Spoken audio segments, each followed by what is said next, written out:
नमस्कार विद्यार्थियों, आज हम बीएससी पार्ट थर्ड में अगला टॉपिक लेंगे टर्मिनोलॉजी ऑफ फ्लावरिंग प्लांट, अर्थात पादपों में जो पाई जाने वाली वर्गीकी है उस वर्गीकी में जो पुष्प की जो प्रतीक चिन्ह होते हैं उसके बारे में आज अध्ययन करेंगे। सबसे पहले यदि बात करें तो पुष्प कर्म को इंग्लिश में बोलते हैं इनफ्लोरेस्केंस। पुष्प कर्म दो प्रकार का होता है। पहला जो पुष्प कर्म होता है वो होता है एसिमाक्सी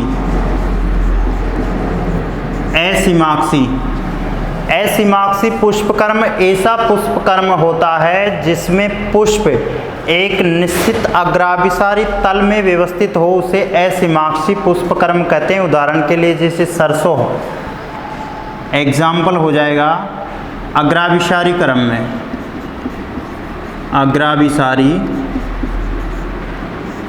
कर्म एग्जाम्पल हो जाएगा सरसों। उसके बाद में दूसरा जो पुष्प कर्म है वो है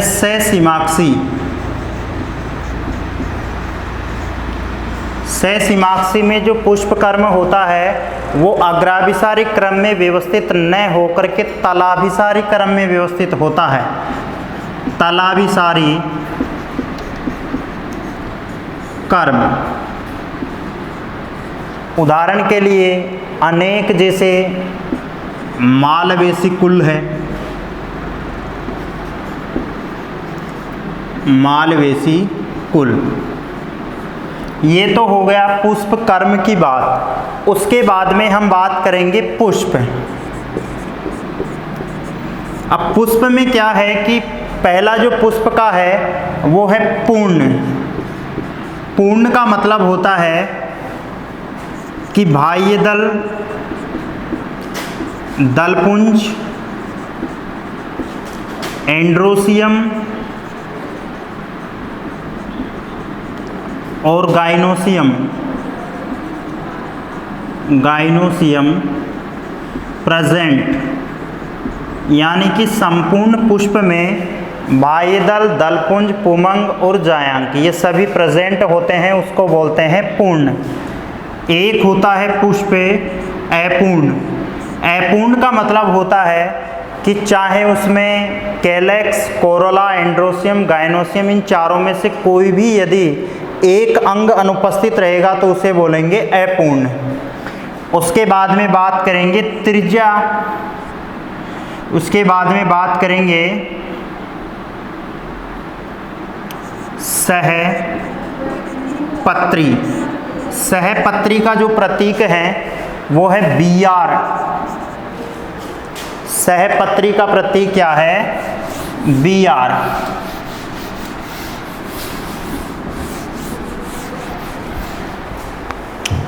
ये यहाँ पर लेंगे सहपत्री। सहपत्री को इंग्लिश में हम लिखेंगे BR। उसके बाद में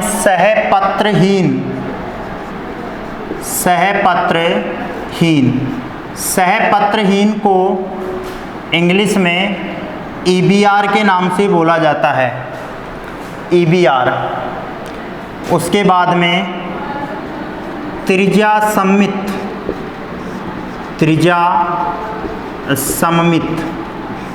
सममित का निशान आता है ये प्लस का। इसका मतलब क्या होता है कि पुष्प को बराबर दो भागों में काटा जा सकता है। पुष्प को बराबर दो भागों में विभाजित किया जा सकता है, विभाजित किया जाता है, उसे कहते हैं त्रिज्या सममित। अब है एक व्यास सममित। इसका जो प्रतीक आएगा वो या तो ये ऐसे रहेगा या इसके अलावा इसको हम प्रतिशत के रूप में निरूपित करते हैं। एक व्यास सममित का मतलब है कि पुष्प को बराबर दो भागों में विभाजित नहीं किया जा सकता है। पुष्प को बराबर भागों में विभाजित नहीं किया जा सकता, नहीं किया जा सकता। ये हो गया एक व्यास सममित। उसके बाद में नर, नर का निशान है ये। उसके बाद में मादा, मादा का प्रतीक है ये। उसके बाद में द्विलिंगी, यानी कि जिसमें नर और मादा दोनों उपस्थित हो, तो उसके लिए हम ये निशान लगाएंगे। उसके बाद में हो जाएगा बाह्य दल, कैलेक्स। कैलेक्स को हम निरूपित करते हैं के। अब कैलेक्स भी कई प्रकार के होते हैं।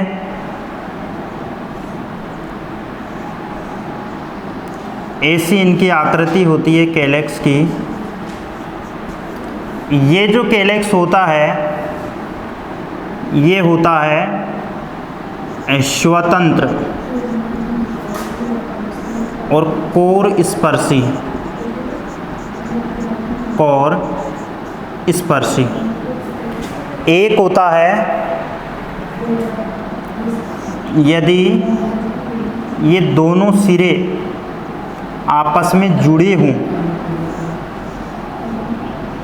ऐसे जुड़े हों, तो ऐसी स्थिति हो जाती है संयुक्त। ये हो गया। उसके बाद में कोरोला, दलपुंज। दलपुंज को सी से निरूपित करते हैं। जो कोरोला होता है वो ऐसे होता है।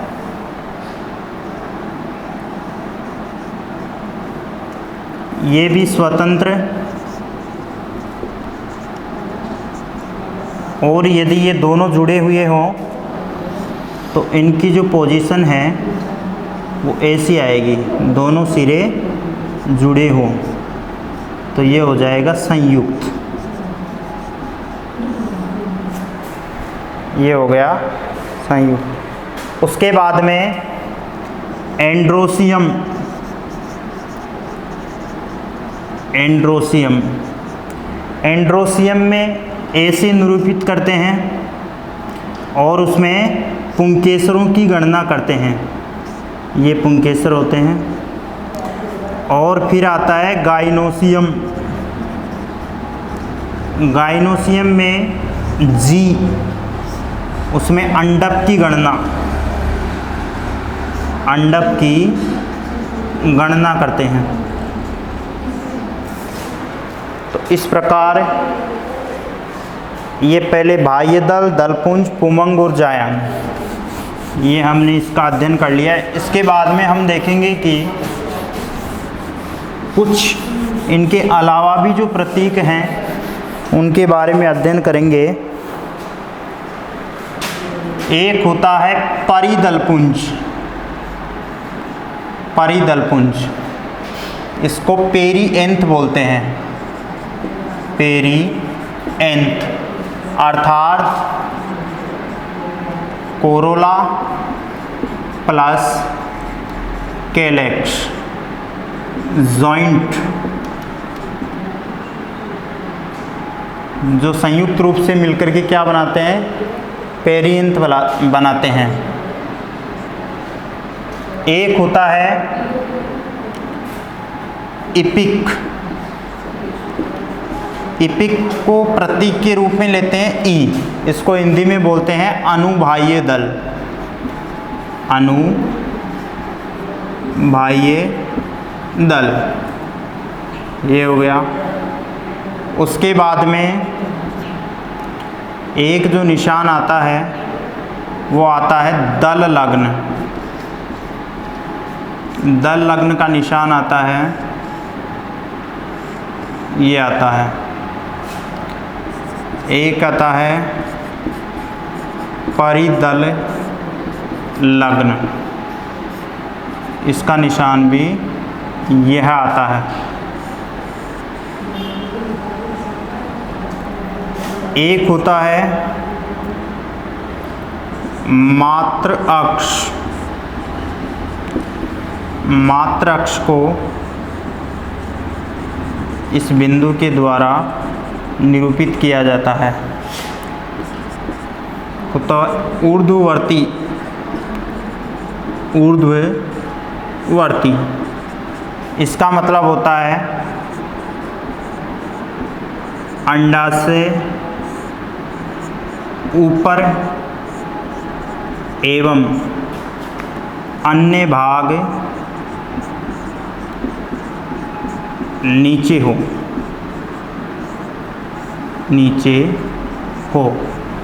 कहने का मतलब ऊर्ध्ववर्ती का मतलब है कि अंडाशय तो सबसे ऊपर हो और इसके नीचे से अन्य जैसे भाग हैं बाह्य दल, दलपुंज, पुमंग और जायांग वो निकलते हो, उसे बोलते हैं ऊर्ध्ववर्ती।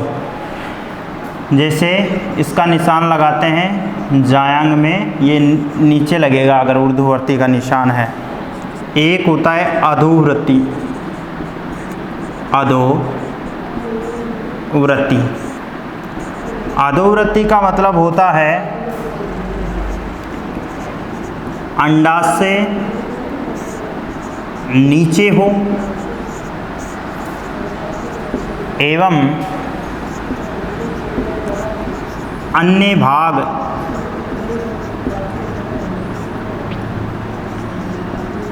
ऊपर से निकलें।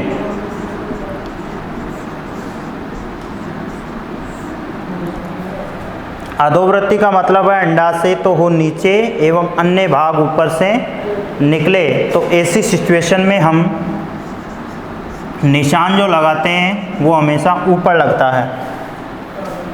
तो इस प्रकार ये जो टर्मिनोलॉजी के जो शब्द हैं उनका हमने अध्ययन किया है। इसके बाद में एक व्यवस्थित रूप से एक पुष्प का डायग्राम बनाते हैं और इन सभी नामों को हम नामांकित करते हैं।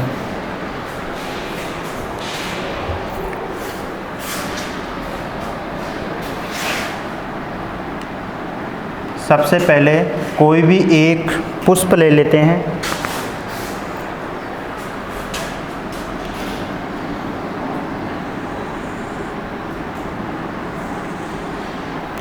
ये कोई भी एक पुष्प ले लीजिए।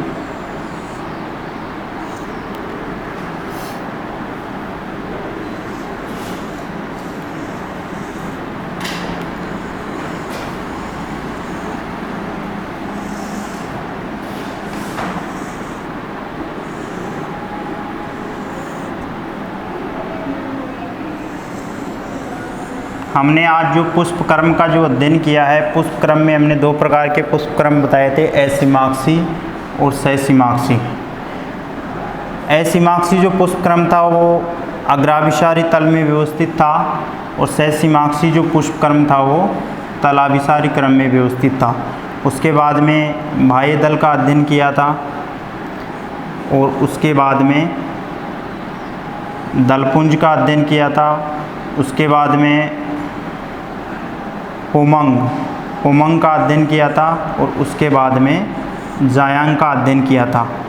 तो इसी कड़ी के अंतर्गत अपन आज एक नामांकित पुष्प चित्र का अध्ययन करते हैं कि किस प्रकार से जो बाह्य दल है और दलपुंज है वो व्यवस्थित रहते हैं।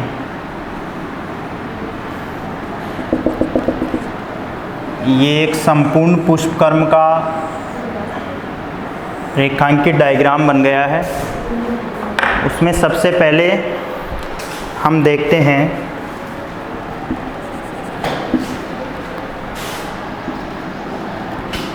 इसको बोलते हैं पुष्पासन। पुष्पासन, ये पुष्पासन हो गया। उसके बाद में पुष्पासन के जस्ट ऊपर दो हरे रंग के जो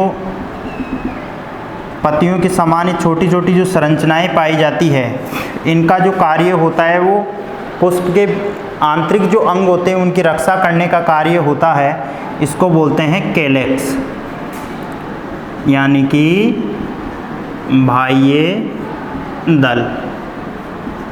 बाह्य दल हरे रंग के होते हैं, खास इनका कोई रंग नहीं होता, केवल हरा रंग होता है, पीले अथवा सफ़ेद नहीं होते। उसके बाद में यदि हम बात करें तो दलपुंज जो होता है वो पीले रंग का भी हो सकता है, जैसे सरसों में पीला रंग होता है। उसके अलावा जैसे प्याजी में सफ़ेद रंग के होते हैं, मूंगफली में भी सफ़ेद रंग के देखे गए हैं, तो इसको बोलते हैं दलपुंज।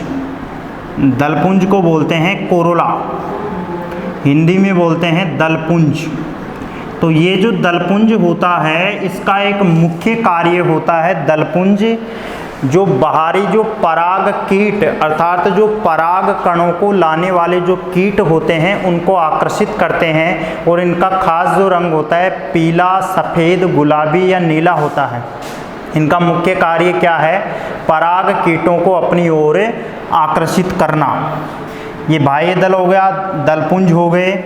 उसके बाद में हम बात करते हैं, ये है पुंकेसर, पुमंग, तो इनको हम क्या बोलते हैं? पुंकेसर। पुंकेसर के भी 3 पार्ट होते हैं। यहाँ हम थोड़ा पुंकेसर के पार्टों के बारे में अध्ययन करेंगे। तो ये तो जो है इसमें 4 पालियाँ पाई जाती है, इनको बोलते हैं कनेक्टिविटी।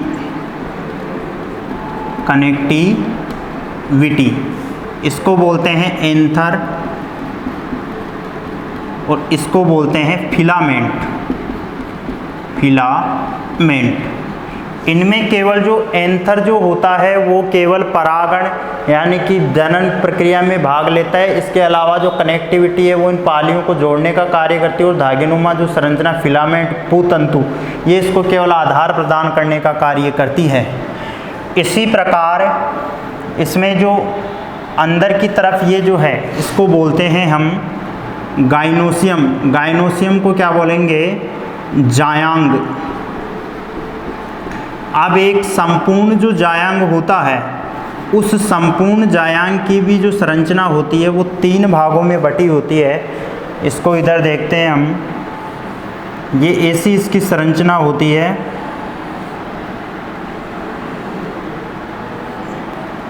ये ठीक ऐसी संरचना है। सबसे ऊपर वाला जो भाग होता है वो भाग होता है स्टिग्मा। स्टिग्मा को बोलते हैं व्रतिकाग्र। इसके नीचे है स्टाइल अर्थात व्रतिका, और सबसे लास्ट में क्या है? ये है ओवरी को बोलते हैं अंडाशय। तो आज हमने टर्मिनोलॉजी फ्लावरिंग के विभिन्न पुष्प सूत्र बनाने के लिए और पुष्प चित्र बनाने के लिए जो विभिन्न जो प्रतीक काम में लिए जाते हैं, उन सभी प्रतीकों का हमने आज विस्तार पूर्वक अध्ययन किया है। आगे अगली जो क्लास आएगी उसमें हम रेनन कुलेसी कुल के बारे में अध्ययन करेंगे। धन्यवाद।